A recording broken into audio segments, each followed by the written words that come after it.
उपाध्यक्ष महोदय, आज स्वतंत्र भारत में जब हिंदी इस देश की राष्ट्रभाषा घोषित हो चुकी है, अब संघर्ष अथवा विरोध का समय नहीं रहा। आज का समय ठोस रचनात्मक कार्य का समय है। मैं जानता हूँ संघर्ष करना कठिन है, परंतु उसी एकाग्रता से रचनात्मक कार्य करना उससे भी कहीं अधिक कठिन है। यह भी स्पष्ट है कि संघर्ष के बाद यदि रचनात्मक कार्य नहीं होता तो संघर्ष की उपादेयता ही लुप्त हो जाती है और जो सफलता प्राप्त की गई हो उसकी सार्थकता संकट में पड़ जाती है। इसलिए रचनात्मक कार्य के समय को वास्तविक परीक्षा का समय माना जाता है, जिसमें उन सभी सिद्धांतों, उद्देश्यों और आदर्शों की पूरी परख होती है जिनका सहारा लेकर संघर्ष को जीवित रखा गया हो। हिंदी के हितैषियों और साहित्य सेवियों के लिए अब यही समय है। मैं कह सकता हूँ कि शायद पहले कभी उन पर इतना गंभीर दायित्व नहीं आया था जितना कि अब हिंदी के राष्ट्रभाषा बनने से आया है।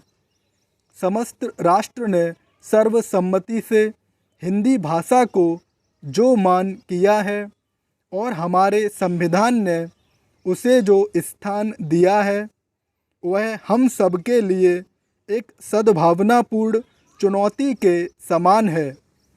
यह निर्णय एक प्रकार से सभी हिंदी भाषियों और साहित्यिकों में विश्वास के प्रस्ताव के समान है।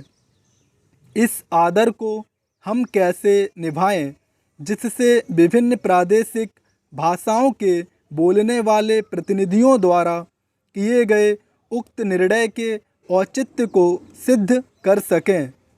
यह एक गंभीर प्रश्न है जिस पर सभी हिंदी सेवियों को विचार करना चाहिए।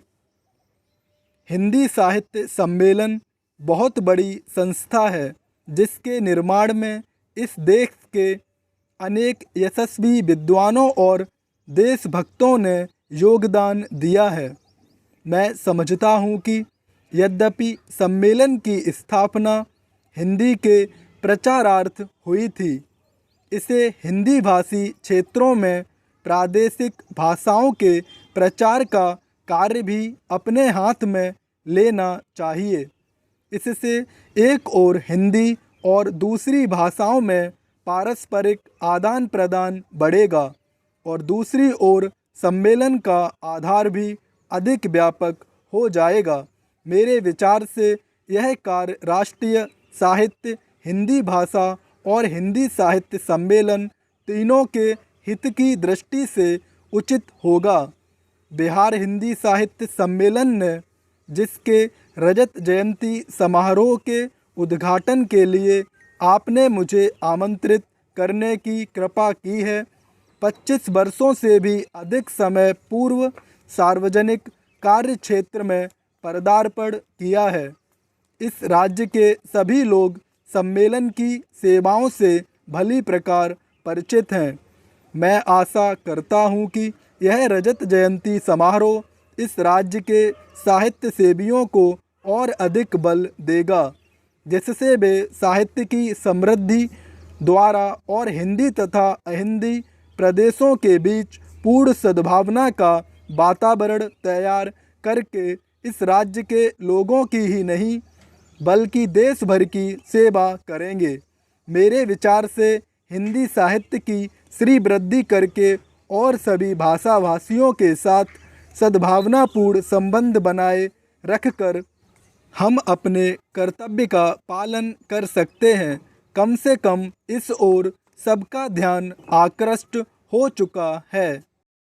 बहनों, शिक्षा संस्थाओं से जब कभी भी मुझे बुलावा आता है तो मैं वहां जाने से इनकार नहीं कर पाता, क्योंकि शिक्षा संस्थानों से मेरा आरंभ से ही कुछ न कुछ संबंध रहा है और शिक्षा शास्त्र में भी मेरी पहले से काफ़ी रुचि रही है। अतएव मुझे जब आपका निमंत्रण मिला, मैंने उसे बड़े हर्ष के साथ स्वीकार किया और मुझे अत्यंत प्रसन्नता है कि आज मैं यहाँ आ सका। आप सब बड़ी सौभाग्यशालिनी हैं कि आप इस कन्या महाविद्यालय में शिक्षा पा रही हैं, क्योंकि इस महाविद्यालय का इस राज्य में अपना एक विशेष महत्व है और इसका इतिहास नारी जागृति तथा उन्नति का इतिहास है। इसकी स्थापना उच्च आदर्शों को लेकर एवं नारी जागृति तथा राष्ट्रीय उन्नति की पुनीत भावनाओं से प्रेरित होकर आज से बहुत साल पहले एक ऐसे समाज सुधारक के द्वारा हुई थी जिनके हृदय में मुख्यतः नारी जाति के प्रति विशेष गौरव और महान आदर था। आप सबको मालूम ही होगा कि हमारे देश में दो प्रकार की शिक्षा संस्थाएं विद्यमान हैं। एक तो वे जो अंग्रेजी शासकों द्वारा अपने उद्देश्यों की पूर्ति के लिए स्थापित की गई थीं और दूसरी वे जो स्वतंत्र रूप से राष्ट्र प्रेमियों द्वारा राष्ट्रीय भावनाओं से ओतप्रोत होकर अपने देश की संस्कृति एवं सभ्यता को पुनर्जीवित एवं पुनः स्थापित करने के उद्देश्य से स्थापित की गई थीं। आपका यह कन्या महाविद्यालय भी लगभग इन्हीं पवित्र भावनाओं से प्रेरित होकर बहुत साल पहले स्थापित किया गया था और आपके लिए यह बड़े सौभाग्य की बात है कि आप में से कुछ आज इस विद्यालय में अपनी शिक्षा समाप्त कर जीवन के कार्यक्षेत्र में प्रवेश करने जा रही हैं। उच्च शिक्षा प्राप्ति की उपाधि जो आपको मिल चुकी है, आपकी एक अमूल्य निधि है जिससे आपकी गुरुता और भी बढ़ती है।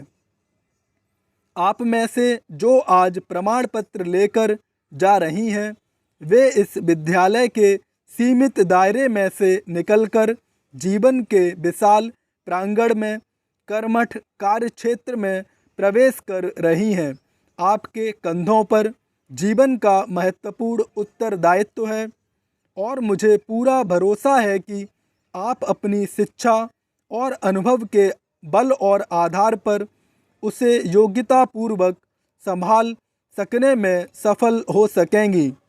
अब तक आपका विद्यार्थी जीवन रहा, अब आगे आपका व्यवहारिक एवं क्रियात्मक जीवन रहेगा और आपको अपने जीवन के कार्यक्षेत्र में अनेक समस्याओं का सामना करते हुए आगे बढ़ना है। मुझे आशा है कि आपने यहाँ जो शिक्षा दीक्षा ग्रहण की, उससे आप शक्ति और स्फूर्ति ग्रहण कर स्वतंत्र देश की दायित्वपूर्ण नागरिकाओं की भांति उसे निभा सकेंगी। यह सब आपके लिए तभी संभव होगा जब आप यह भली भांति समझ लेंगी कि आपको अपने जीवन में क्या करना है। आप सब यह भली भांति जानती ही होंगी कि प्राचीन काल में हमारे देश में स्त्रियों का कितना महत्वपूर्ण व उत्कृष्ट स्थान रहा है। स्टॉप।